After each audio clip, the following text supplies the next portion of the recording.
The Girl with All the Gifts by M.R. Carey. 10-year-old Melanie lives a highly structured, sterile existence in an underground cell at Hotel Echo, a heavily fortified military base in a post-apocalyptic United Kingdom. Every morning, she counts the seconds until her heavy steel door unlocks. She is ordered at gunpoint to strap her arms, legs, and neck into a specialized wheelchair before being rolled into a classroom with other similarly restrained children. Melanie is a genius, soaking up complex mathematics and Greek myths to stave off the crushing boredom of her confinement. She fiercely adores her teacher, Miss Justineau, a tall, strikingly beautiful woman with rich dark brown skin, long crinkly black hair, and a deeply empathetic demeanor. Conversely, Melanie fears the base's military commander, Sergeant Eddie Parks, a gruff, battle-hardened man whose face is bisected by a horrific, puckered scar, and who treats the children with open disgust. Hovering over them all is Dr. Caroline Caldwell, a pristine, emotionless scientist with bright red lipstick, who occasionally wheels children away to her laboratory, children who never return. The grim reality of Melanie's existence is kept hidden from her until a tense classroom encounter strips away her innocence. The children are hungries, humans infected by a mutated strain of Ophiocordyceps, a fungal parasite that wiped out civilization by turning its hosts into mindless, flesh-eating zombies. However, Melanie and her classmates are second-generation anomalies. Born with the infection, the fungus has woven seamlessly into their brains, allowing them to retain high-level human intelligence and emotion, until they catch the scent of human pheromones, which triggers a rabid, uncontrollable bloodlust. The base exists solely for Dr. Caldwell to study them, hoping to dissect a cure from their unique neurology. The fragile routine shatters when Miss Justineau, overwhelmed by forbidden affection, reaches out and gently strokes Melanie's hair. Sergeant Parks catches this massive protocol breach, setting off a chain of events that leads to Dr. Caldwell selecting Melanie as her next dissection subject. Strapped to a stainless steel surgical table, Melanie realizes with absolute terror that Caldwell intends to saw her skull open while she is fully conscious, refusing to waste precious anesthetics on what she considers a mere fungal colony.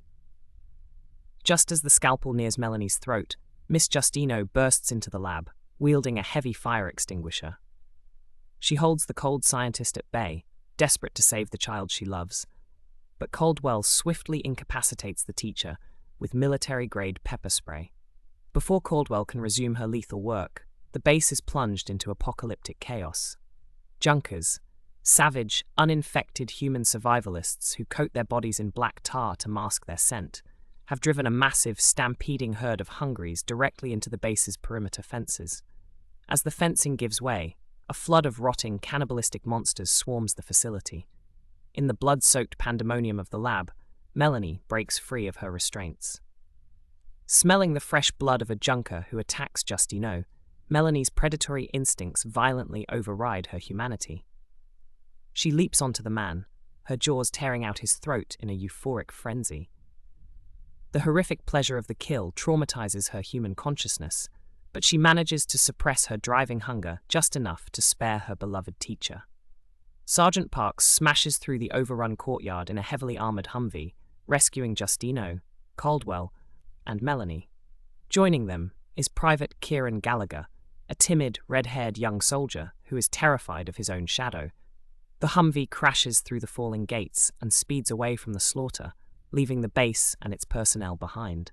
However, their desperate escape is cut short when the vehicle's axle breaks while jumping a ditch, forcing the mismatched survivors to journey on foot toward Beacon, a heavily fortified city in southern England that serves as humanity's last major stronghold. The dynamics of the group are immediately strained. Parks, ever the pragmatist, insists on leaving Melanie behind, viewing her as a lethal liability. Caldwell demands the girl be kept alive as her sole remaining research specimen. Justineau fiercely protects Melanie, driven by a profound, agonizing guilt from her pre-apocalyptic past, having accidentally struck and killed a young boy with her car. A tense compromise is reached.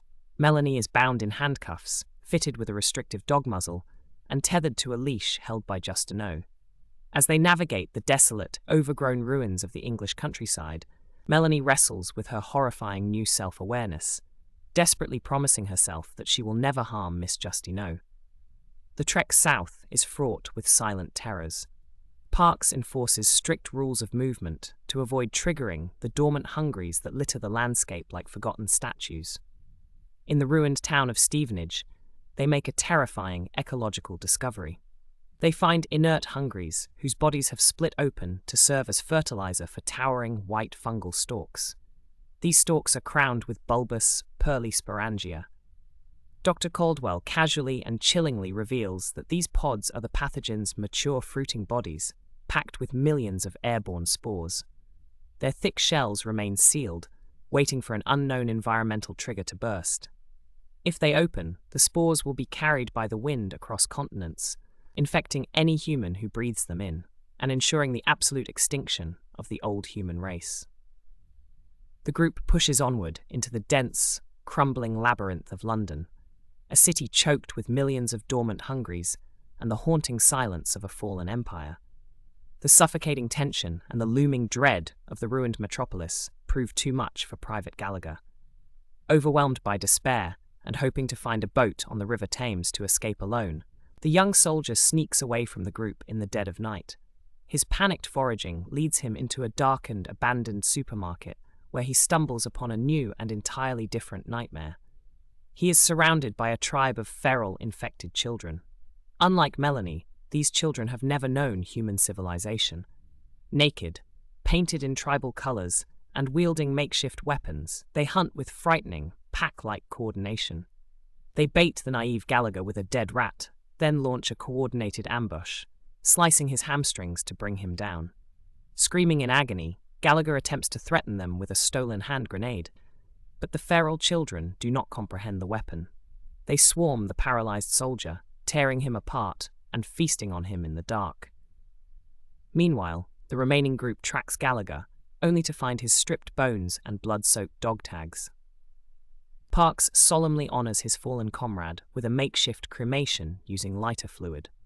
The grisly discovery confirms that they are being stalked by these intelligent, feral predators. Their desperate flight leads them to a miraculous find. Rosalind Franklin, an enormous, heavily armored mobile laboratory the size of a battle tank, abandoned in the streets decades ago. While Parks tries to repair the vehicle's dead generator, Dr. Caldwell's obsessive ambition takes over. Seizing an opportunity, she uses an emergency exterior override to sneak inside the mobile lab and seal the heavy hydraulic doors, locking Parks, Justineau, and Melanie outside in the vulnerable, darkening streets.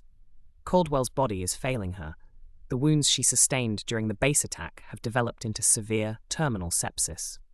Knowing she has only hours to live, she sets a trap in the vehicle's airlock and successfully captures one of the feral children attacking the truck. With ruthless precision, she decapitates the feral boy and analyzes his brain tissue under the lab's pristine electron microscope. Her final moments yield a staggering revelation. There is no cure. The fungal pathogen does not destroy the brains of the second-generation children. It forms a perfect symbiotic fusion. These children are not a disease to be eradicated. They are humanity's evolutionary successors.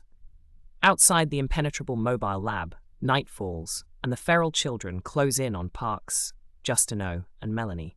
Forced to take refuge in an abandoned Victorian house, they are quickly cornered by the nimble, weapon-wielding pack. In a frantic, violent escape across slippery rooftops and through overgrown, thorn-choked gardens, the group is overwhelmed. Parks is violently tackled by the feral pack's painted-face leader, who savages the sergeant's arm with filed teeth, lethally infecting him. As the feral children move in to butcher the unconscious Justineau, Melanie realizes she must embrace her monstrous nature to save the woman she loves. Slipping her restraints, Melanie smears her body in a pungent blue chemical disinfectant to mask her scent and dons an oversized hazmat helmet to obscure her childlike silhouette. Armed with Justineau's deafening 150 decibel personal alarm and a loaded flare gun, Melanie charges the pack like an avenging titan. The screaming alarm shatters the feral children's coordination. When the painted-faced leader swings a baseball bat at her, the blow deflects off her oversized helmet. Melanie ruthlessly fires a glowing flare pellet directly into the boy's eye socket, blinding and dropping him instantly. She viciously finishes him off with his own bat, terrifying the rest of the feral pack into fleeing into the shadows. The immediate threat is neutralized, but the war is lost. Melanie helps the fatally infected and agonizingly pained Sergeant Parks drag Justineau's unconscious body into the airlock of the mobile lab, securing their safety. But Melanie has connected the terrifying ecological clues of her journey, and she sees the only path forward. She guides the dying Parks to the mobile lab's roof-mounted flamethrower. Pointing to the massive, encroaching forest of fungal stalks that block their route south, she orders him to fire. As the torrential stream of liquid fire incinerates the towering grey stalks, Melanie calmly explains the grim truth to the dying soldier. The resilient sporangiopods require an environmental trigger to release their spores, exactly like the seeds of the Amazon rainforest that only open after a devastating bushfire. By igniting the fungal forest, Melanie is intentionally triggering the global release of the airborne spores. The old human race will be entirely wiped out, but the second-generation children will survive to inherit the Earth. She is Pandora, opening the box to release the old evils so a new world can begin. Parks, recognizing the bleak, unavoidable mercy of her logic, and feeling the fungal pathogen rapidly tearing away his own humanity, asks Melanie for one final favor. With heartbreaking serenity, Melanie takes his pistol and shoots the sergeant in the head, saving him from becoming the monster he hated. Inside the pristine laboratory, Dr. Caroline Caldwell succumbs to her systemic infection, dying curled on the floor amidst her brilliant, futile discoveries. When Helen Justineau finally awakens, she finds herself safely sealed inside one of the mobile lab's impenetrable environmental hazard suits. Looking through the heavy glass windows, she sees the air outside filled with a gentle, endless snowfall of grey spores. Protected by her suit, Justineau cycles the airlock and steps out into the ruins of the dead world. Melanie runs to her, embracing her fiercely through the thick protective material, promising to keep her safe forever. In the clearing beyond the vehicle, the once savage feral children, now cowed by Melanie's absolute dominance, sit cross-legged on the ground in orderly, silent rows. Accepting her profound new reality, Justineau realizes her ultimate purpose. Using the armored flank of the mobile laboratory as a chalkboard, she picks up a marker, turns to the quiet monsters who have inherited the Earth, and begins to teach them the alphabet.